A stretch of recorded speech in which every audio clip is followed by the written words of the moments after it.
Hello, everyone, and this is my review for Monday Night Raw on October 24th, 2016. Well, this was the go-home show to the Hell in a Cell pay-per-view. And what can you say but other than being heavily disappointed throughout most of the show? Now, don't get me wrong. There were spots of the show that I would consider really, really good, and there was one really good segment to the show. But as in selling the pay-per-view itself, it did not do the trick in any way, shape, or form. First of all, let's just start off right from the beginning. I'm a fan of what Chris Jericho's been doing recently, especially with the whole list of Jericho and everything like that. But going into the Hell in a Cell pay-per-view, why is the list of Jericho so important to the show? Why is it not focused more around Rollins and Owens and Jericho being in there with the triple threat side of everything and going with that entire aspect? No, they start the show off with Jericho looking for the list of Jericho. It had been stolen from him. And it was one of those things like, this became the focal point of a good portion of the show. I mean, even to the point that you don't even see Kevin Owens for a little while. And even storyline-wise, you look at it as Jericho is willing to get suspended if he doesn't have the list of Jericho. He's willing to walk away from his best friend and not help him in his match for his list. And that's it. It's one of those things that was kind of perplexing throughout the entire show, and I don't get me wrong, some of those segments were actually really, really good, and they did do at least a decent job going into the match, the main event match that night, with teasing even more dissension between Owens and Jericho. But then you get to the match itself, and oh my god, this was like, it might have been everything else that was going on in the show in general, which I'll get to some of the other stuff here in a moment.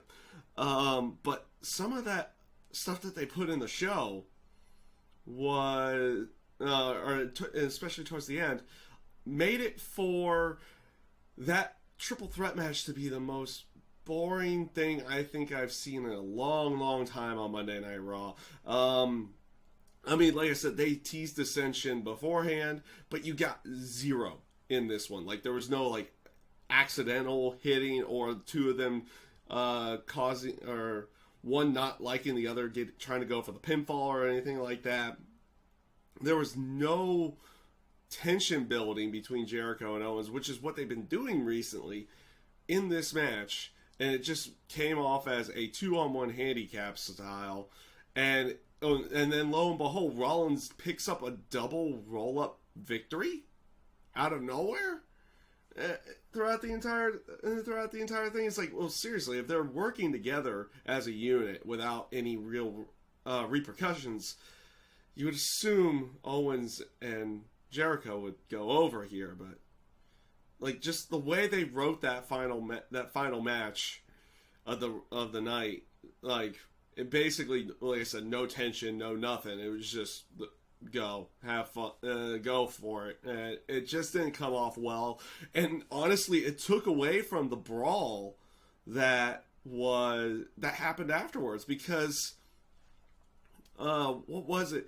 I mean, they brawl for a good, Owens and Rollins brawl for a good 5 minutes. First of all, Jericho just leaves and, allows for it to finally take focus around Rollins and Owens. Too little too late at that point. But, like, even to the point that when he does the powerbomb on the apron, crowd doesn't really react to it because they've been taken out of it the entire time. And that's not just an aspect of that particular storyline. That was an aspect of the throughout the entire show, which I'll get a little bit into. I'll get into a little bit more right here, right now. They had some extra matches throughout the night. Some building towards pay-per-view matches, some not. You had Golden Truth versus Shining Stars. You had Titus on Shining Star side, and you had Mark Henry on the other side. They're continuing this whole aspect of the Titus brand. He keeps promoting the Titus brand, and you even have like a quick quip and a backstage segment with Jericho when he's looking for the list, where he's just going through things. It's like I don't like the Dominican. He was talking to the Shining Stars, like, we don't have your list, but we have a list of prices for the Shining Stars Resort. I don't like the Dominican. Just gets rid of it, and it's like he goes to Titus O'Neil, and it's like, nice scarf. Yeah, it's Titus brand. You mean Dummy brand? So, just stuff like that. And like I said, some of these segments were actually kind of good in the end, but like storyline wise, you're not building towards the pay per view in certain senses of everything. But you had little bits like that in there, but they're continuing this whole Titus brand thing where he's not getting wins, and he gets shoved by Mark Henry, gets super scared, like he gets baby pushed and jumps up on the rope to cause the distraction for Golden Truth to win. Let's see here. You have actually, let's go with the Bayley Dana Brooke segment. Now, we all remember what happened last week where Dana Brooke botched the finish. This week they went with an arm wrestling contest. It was all right in that sense. I know and it was announced later that they're trying to, or not trying, that they are putting Dana Brooke versus Bayley on the pay-per-view itself. I'm okay with that. I'm okay with the whole arm wrestling side of everything, and they're playing up the shoulder injury to go along with it now. So it makes you wonder where they're going to go on Raw, or not on Raw, but on the Hell in a Cell pay-per-view. But just the way that they did this, like doing an arm wrestling contest to continue the feud, I'm okay with. What they did here, it just wasn't that good. Okay, first of all, they do the arm wrestling contest with the injured shoulder. Okay, you kind of expect that. And then, of course, Dana Brooke gets overconfident and says, okay, we'll go with the good arm this time. And they get to the point, it's like, okay, you had the initial little struggle, and then, of course, Dana looks like she's winning, but Bayley looks like she's coming back. But they go too quick to the end, at least in my mind. Like, there was no real struggle for Bayley to get to the spot where Dana Brooke was just going to sucker punch her, because it looked like, okay, Bayley's teasing the win, and doesn't even, like, Dana doesn't even wait 2 seconds, just sucker punches her, and then eventually gets Bayley the bellied at the end to go along with it. It's just one of those things. I don't know how. I think it's just an inexperienced thing for Dana at this point. She is having issues teasing certain things and keeping the advantage, and just her overall performances seem to be a little bit lackluster due to the fact that she's inexperienced in that side of everything. So who knows where they go with that. So let's see here. Where are we gonna go next? Okay, let's go with the Enzo Amore versus. Oh, there goes my microphone. Versus the Karl Anderson match. There's actually something here at the beginning of the match that I kind of liked a lot, which was the whole aspect of, one, Anderson and Gallows getting actual heat on them for the aspect of cutting off Enzo Amore's microphone and preventing him from cutting his promo. Good heat there. I loved it. I thought it was good. And then the whole aspect of showing how over Enzo and Cass are by just using air microphones and having the entire crowd do their catchphrase was great. I loved it. And then they have Enzo win by Big Boot with from Big Cass. It's like it feels like Anderson and Gallows. I know it's a one-on-one type match. It wasn't the tag match that they're advertising for the pay-per-view, but it almost makes you feel like that Enzo and Cass are just going to go over here, because they haven't made, outside of the beatdown, they haven't made Anderson and Gallows really a threat to Big Cass and Enzo right now. And it's just one of those things that it makes you feel like they're just going to put Enzo and Cass over a little bit more, and they're not going to necessarily put over Anderson and Gallows, which is what I'm hoping they do.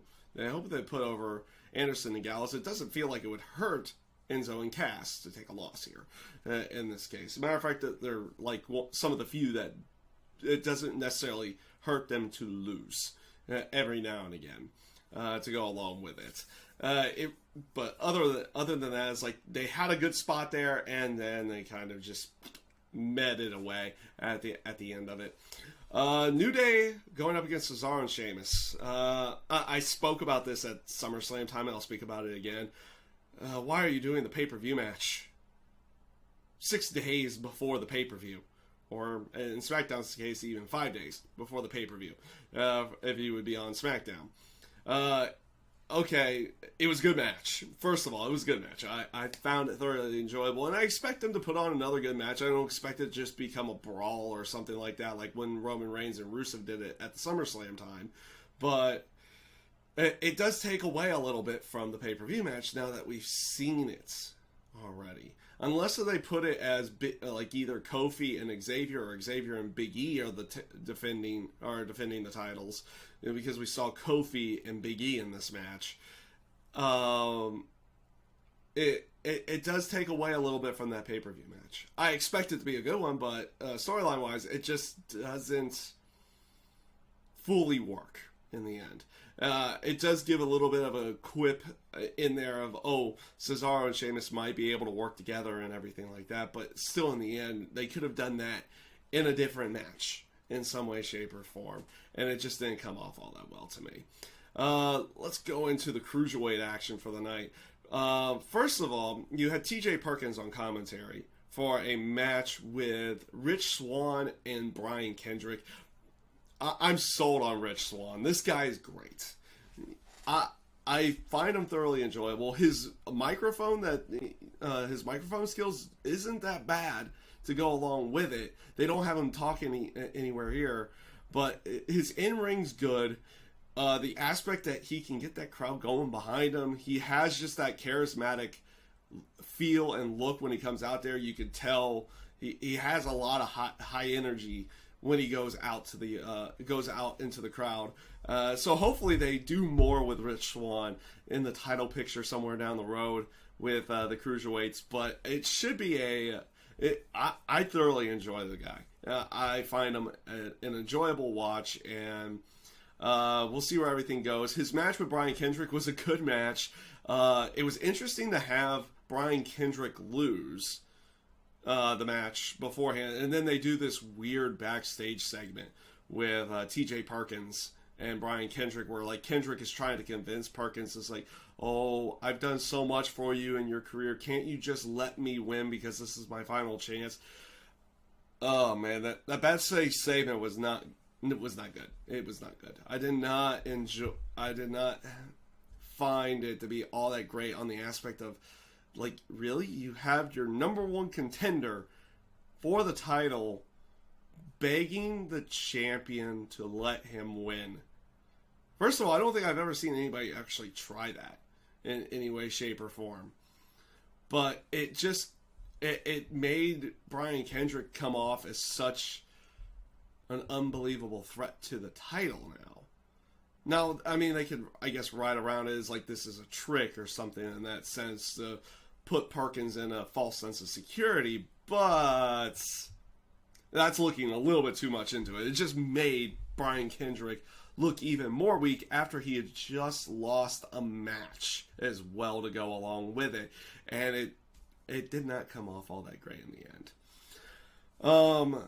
Now, before I'll talk about the Sami Zayn and Braun Strowman thing before I get into the final 3 segments of the night to go along with it. First of all, you have Brian Kendrick and Braun Strowman. They announced them to have a one-on-one match tonight, and you even had a quick bit from Braun Strowman from the whole List of Jericho thing, where Braun had the List of Jericho and eventually gives it back to Jericho after he makes him say please, and he even gives just a good line. Like, this guy's actually not bad on the microphone too, or at least not bad talking to go along with it. And he seems to be very athletic inside of the ring now as well. He's definitely improved a little bit more inside of there, but he makes Jericho say please to get back the List of Jericho, and he just slams it against him, saying, I don't see Sami Zayn on this list, and just walks off. I thought it was good. I thought that portion of it was good to go along with it. And then, of course, Jericho gives a good line of, he's on page 4. And then he puts Braun Strowman on the list. Again, like I said, some of these segments were good. It was just, why is the list of Jericho such a focal point of the show right before the pay-per-view? Made me sad.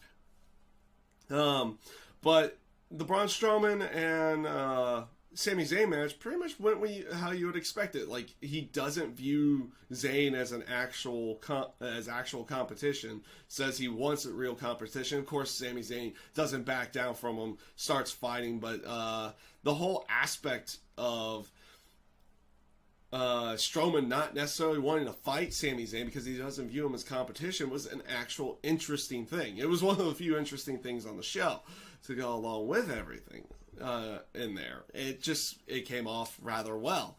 And obviously we'll probably tease into maybe having a match on the pay-per-view, on the pre-show or on the actual pay-per-view itself. I don't know if they're going to do that or wait for a different time to go along with it. But it was an interesting way of going about it with Strowman and with Sami Zayn. Like, he just shoves Sami Zayn out of the ring and beats him up a little bit, but kind of just walks off, saying, it's like, you're not competition. I want competition. I'm not gonna fight till I get it. Type feel. So it was an interesting way. So now you have this storyline, potential storyline where Sami Zayn has to find a way to make him convince Braun Strowman that he is viable in competition and everything like that. Even though we all know Sami Zayn's really, really good inside the ring and with his mannerisms and everything like that. But now they can tell that story where Sami Zayn gets in Braun Strowman's face so many times that eventually they actually have the match. So that could be a bit interesting to go along with it. Alright, before I get into the Sasha Banks Charlotte thing, I wanted to go into two little other snippets. One good, one bad, because you had two guys from Minnesota showing up on the show, and the stuff that they did with Curtis Axel and Bo Dallas was kind of good. I like the fact that they gave Curtis Axel some time, and he was getting the crowd behind him and everything in that sense. He showed good intensity in the match, and then just loses. Now, don't get me wrong, I get what they're doing with Bo Dallas, so you kind of expect him to lose, but you would expect him to have beaten Curtis Axel a little bit more convincingly other than just a roll-up in some way, shape, or form. So they did something good, but then again, they took it away by having not the best finish put in there for that particular match. I found the segment to be overall enjoyable, but was not. It wasn't necessary to. It was one of those things that was also kind of filler going into the Hell in a Cell pay-per-view because they're not really doing anything for the pay-per-view in that sense. So it was a filler segment on the show. As a matter of fact, take a look at it. Obviously, I'm taking a look because I have everything written down that was in order. So you had Dana and Bayley going in there. Going in there. That's now part of the pay-per-view. Then you all of a sudden had Curtis Axel and Bo Dallas and R-Truth, or Golden Truth and Shining Stars. So you had like stuff that wasn't, like a couple back-to-back segments in there that had nothing to do with the pay-per-view whatsoever in there. And it was, the best way I could put this, Raw, is that it was hot garbage. It was not, like I said, there was good segments to the show. And I'm going to talk about probably the best segment last, as I don't miss anything. But it made it feel like, especially with two of the Hell in a Cell matches, made them feel inferior to other storylines. Like Jericho and Owen, or Rollins and Owens Hell in a Cell match played second fiddle to the list of Jericho all night long, pretty much. And Rusev and Roman Reigns, they don't even get an in the arena segment. They just get two promos. They just get two promos, and that was all that they did for them. They didn't have one last altercation or anything like that going into the pay-per-view. The promos were pretty good, though, on that side. But you would have expected them to do something in the arena in some way, shape, or form, but they didn't do so. to go along with it. So it is what it is on that in that sense. It felt like a couple of these Hell in a Cell matches were playing second fiddle. One of them really didn't, and you know which one I'm talking about. I'll talk about that in a moment though, because I want to get to what was by far the worst segment I've seen in a long, long time.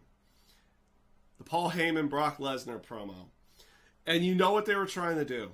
And it failed. And there was no backup plan for the entire thing. The promo was basically Paul Heyman trying to get over Brock Lesnar as a heel and trying to get him to be hated by the Minnesota crowd, which, by the way, Brock Lesnar went to college from. It has a lot of history. Has a lot of history to go along with it. Of course, they're gonna chant Suplex City and Goldberg sucks, and it just completely failed, and it came off bad. And this is by far the worst promo I've seen from Paul Heyman, and you could tell he was frustrated out there, and you can just tell it fell flat, failed in every way, shape, or form, to the point that he's just like, I'm out, done, and walked away. It was a horrendous segment, and I don't know why they tried doing it in Minnesota. Why didn't they try doing it inside of another arena to turn Brock Lesnar heel in some way, shape, or form? You're not, obviously you're not going to do it with one promo. Brock Lesnar needs to start coming out and like beating up people or something like that. I don't know what he needs to do, really, but it just came off really bad. So this brings me to what I felt was the best segment of the show. Sasha Banks, Charlotte, the contract signing. This is a great promo from both sides. I absolutely love that aspect. Foley came off a little bit forced, but then again, the impassioned speech trying to talk to Charlotte and Sasha about the dangers of the cell to go along with it, because within this entire storyline, that had never been talked about in any way, shape, or form. Now, they could have done it with just Charlotte and Sasha to go along with it, but the Foley thing, because of his experience inside the cell, kind of works to go along with it. But the impassionate portions of Sasha and Charlotte as well, in the terms of their promos, and like saying how far they were going to go inside of the match and everything, in that sense, it was just a great promo, and it just came off really good. Like I said, it was by far the most enjoyable part of Raw, was that contract signing, which is very rare to say for a contract signing, by the way. Those are usually not that enjoyable, but the two promos that they gave off were really good, and it makes you want to watch that particular Hell in a Cell match. So we'll see how everything goes with that particular match in general. So what can I say about Raw? Storyline-wise, selling the pay-per-view, outside of Sasha Banks and Charlotte, this show is hot garbage. It was really hot garbage. It was not a good show. Like I said, even towards the end, the crowd was taken out of it so much that when the powerbomb happened on the ring apron, they didn't even react to it in any way, shape, or form. And like I said, some of the segments were good. I've said throughout the good portion of the show here that some of these segments were really good, but why is the List of Jericho the main focal point on the go-home show to a pay-per-view that has nothing to do with Jericho or the List of Jericho in any way, shape, or form? It kind of boggles the mind. I expect the pay-per-view to be pretty good over this weekend on Sunday. I expect it to be, at least good matches and everything like that. But like this Raw selling me on the pay-per-view did not do it in any way, shape, or form. So with that being said, that is my review this week for Monday Night Raw. I thank you guys for watching, and I hope you have a great day.